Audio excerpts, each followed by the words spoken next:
Praise God. Praise to be God. Today's seed of power.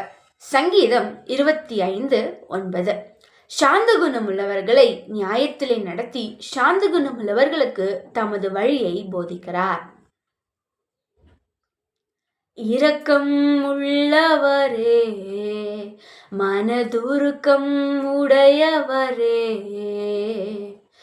இரக்கம் உள்ளவரே, மனதுருக்கம் உடையவரே, நீடிய சாந்தம் பொறுமை அன்பு நிறைந்து வாழ்பவரே, நீடிய சாந்தம் பொறுமை அன்பு நிறைந்து வாழ்பவரே. இயேசு கிறிஸ்து